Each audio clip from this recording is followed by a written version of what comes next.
在20世纪初，自从居里夫人发现了镭元素，并且发明了分离放射性同位素技术，人们第一次将放射性同位素用于治疗癌症，所以当时的人们对这种放射性元素并不会闻风丧胆。而镭这种东西更是被看作疗效超群的神药，它不仅可以治疗腹泻、预防精神错乱，还能够延缓衰老、永葆青春。更重要的是，这在当时不是什么民间谣言，许多科学界的教授也都认可放射性元素的治疗效果。一旦辐射携带的电能深入人体，就会刺激细胞活动，激发所有分泌和排泄器官。但至于放射性物质的长期风险，这就是盲区了。所以在这样的时代背景之下，衍生出了许多钻研放射性领域的学者。在这其中，有一个人抓住了商机，他就是威廉·贝利。由于家境贫寒，威廉虽然被哈佛大学录取，但家中债务不堪重负，没念完他就辍学了。不过威廉对外界一直谎称自己是哈佛医学院的博士，他提倡使用放射性镭来治疗咳嗽、流感等常见疾病，这么说当然是因为有利可图了。当时的威廉可是还有一个身份，那就是专利药物的发明家，再加上当时放射性元素的治疗效果确实受到了不少专家的认可，所以威廉立刻嗅到了商机，打着博士的旗号四处招摇。在1918年，他和一个化学团队在实验室当中设法将高浓度的镭溶液溶解到蒸馏水当中，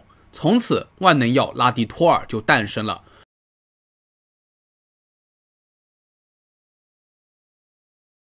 虽然实验团队都知道超高剂量的镭是可以杀死人的，但拉迪托尔里的剂量非常的小，而且当时也并没有关于放射性元素的研究课题，至于过量摄入镭会对人体产生怎样的影响也全然不知。所以就在这样的环境下，威廉大力鼓吹自己发明的这种药物，声称它可以通过刺激内分泌系统治愈100多种疾病，就算是阳痿等难言之隐的疾病也都不在话下。很快，拉迪托尔被吹捧为活死人的解药，虽然药价不菲，但冲着它的疗效，很多人都愿意买单。而且最关键的是，威廉出手阔绰，他给推荐医生的佣金相当的高，只要开出1剂拉迪托尔的处方，他们就能获得高达17%的分佣。因此，各大医院很快就刮起了一股拉迪托尔风，威廉也赚得盆满钵满。可谁也没想到的是，万能药竟然有一天真的会变成杀人的武器。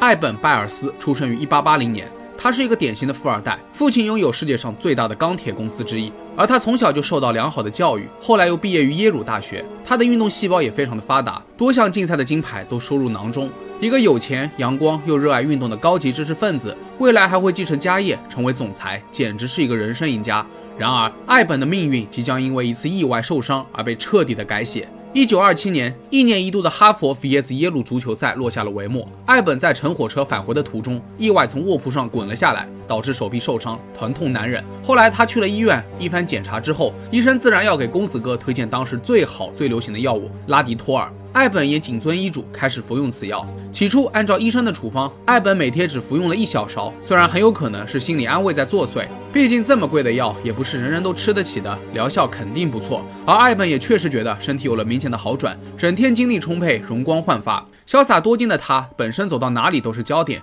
身边也从来不缺女朋友。多亏了拉迪托尔，艾本更是如鱼得水，游走在百花丛中，重振雄风。此后，他一发不可收拾地爱上了这种神药，从每天服用1勺到每天喝掉1整瓶，剂量越来越大，甚至到后来的几年时间里面，艾本完全把拉迪托尔当作是营养品来补充，每天至少要服用3瓶才能满足。除此之外，艾本还疯狂安利给身边的人，不仅给女朋友喝，甚至毫不吝啬地给自己的赛马服用，助他在赛场上叱咤风云。可惜这一切就像是昙花一现，艾本的人生也即将面临高开低走的命运。截止到1930年10月，艾本已经喝掉了至少1400瓶拉迪托尔。他发现这种药物已经不起效果了，反而时不时的会感觉到头痛，体重骤降的同时，牙齿也开始脱落。艾本这才停止了服药。而可怕的是，这个时候的艾本体内摄入镭的含量已经是致死剂量的3倍。后来得知真相的艾本试图起诉威廉的公司，但因为病重已经无法出远门，所以贸易委员会只好派了一名律师去他的家里取证。当律师踏入巨型海滨豪宅，还无暇顾及内部华丽的装修，就被男主人的模样吓了一大跳。艾本全身的骨骼都被严重侵蚀，整个上颚已经不见了，只剩下2颗大门牙和少量下颚。若不是亲眼所见，律师都不敢相信这模样是真实存在的。其实这种情况叫做雷厄。下面我简单科普一下，镭和钙属于同一种族，有着相似的性质，所以当镭进入人体之后，会被身体误以为是钙来吸收。这样雷就长时间的潜伏在了骨骼当中释放辐射，损伤人体正常的组织细胞，造成骨质疏松等症状。艾本就属于这种情况，嘴巴里面的位置已经全部被瓦解，甚至连头骨都形成了一个大洞，真的是凄凄惨惨戚戚。为此，艾本不惜花重金打造了一个假下巴，起码让自己看上去没那么可怕。但他怎么也没想到，是自己依赖的拉迪托尔毁掉了原本的人生。但到了这个时候，即使有再多的钱，也无法挽回宝贵的生命。由于体内累积了大量的雷，艾本不得不忍受多种癌症的侵袭，各大器官也早已悉数瓦解，命不久矣。最终在1932年3月31日，艾本去世，享年51岁。但是因为他体内的放射性仍然很强，既不能火化，也不能就地掩埋，所以他被安葬在了铅制的棺材中，避免辐射泄漏。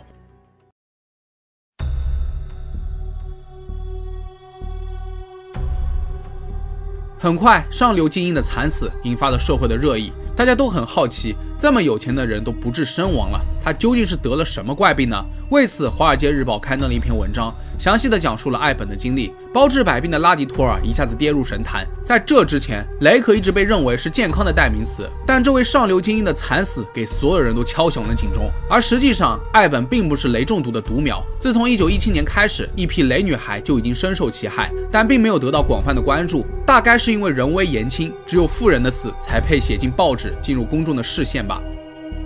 这些雷女孩都来自于美国的一家雷工厂，她们大约有100人，在新泽西州的工厂制造军用的辐射发光手表。这些女工从一开始就被告知，所有的操作都是安全的。殊不知，工厂的领导和化学家们都小心翼翼地避免自己接触到雷，不得已的时候还会使用面罩、钳子等工具。也就是说，他们完全知道这其中的危害。就这样，被蒙在鼓里的女工每天都与雷打交道。他们把阿拉伯树胶、水和雷粉混合在一起，然后用骆驼毛刷把发光的颜料涂在拨号盘上。可是刷子用了几下，刷头就会变形，用抹布擦、用水冲又很浪费时间和材料。于是主管就出了一个主意，让他们把刷子放在嘴里抿一抿，就可以快速恢复毛刷的形状。这办法确实大大提高了效率。至于工人的死活，资本家才不会 care。更可怕的是，其中一部分女工为了变美，还把这种材料涂在指甲、牙齿和脸上。好景不长，许多女工开始出现牙痛、牙齿脱落、口腔溃疡的情况，即使拔牙也没有任何好转。发展到后来，贫血、易骨折和下颚坏死的症状越来越多，一部分女工还得了月经不调和不孕症。然而，即使这个时候女工想抗议，但都已经为时已晚。美国雷工厂早就翻脸不认人了，他们还用超能力买通了医生和调查人员，所以一直以来，雷女孩的体检数据都是对外保密的。工厂一直否认蒙骗工人遭受雷辐射的说法，调查人员还设法甩锅给 X 射线机，是女工们接受了 X 光调查才导致了辐射。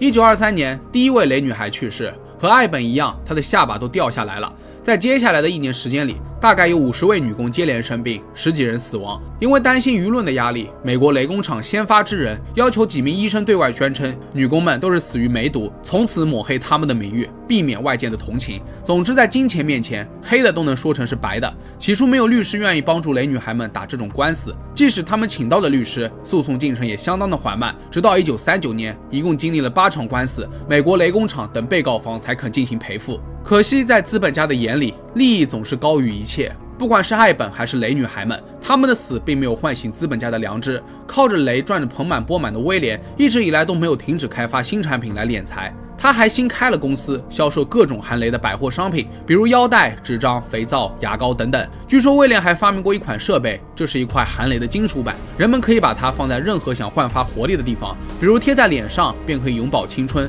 贴在关节处就可以缓解疼痛等等。反正只要你想，各种疑难杂症都能够治好。当然，有一些男人就把金属板绑在了自己的下面，也不知道后续他们的命根子有没有出现什么问题，反正情况肯定不会特别乐观。自从艾本去世之后，威廉的事业遭到了重创，首当其冲的就是拉迪托尔被勒令停产。不过威廉坚称艾本的死与拉迪托尔无关，自己喝过的雷水比艾本还要多得多，依然很健康。可他是个聪明人，知道大势已去，也就悄无声息地退出了专利药行业。在上世纪，人们还不了解放射性物质的长期危险，只知道它是个新奇的材料。也正因无知，放射性产品被广泛推销，受到了追捧。可惜这样的错用滥用，无数条生命被摧毁，而大多数死者都没能留下姓名，只有一个统称。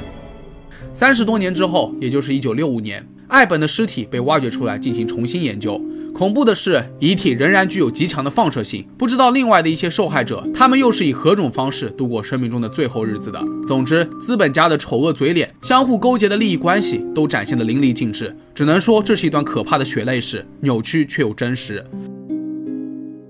那好了，本期视频到这就结束了。如果各位觉得视频做得还不错的话，也别忘了点赞、收藏和投币。我是正正，咱们下期视频再见吧。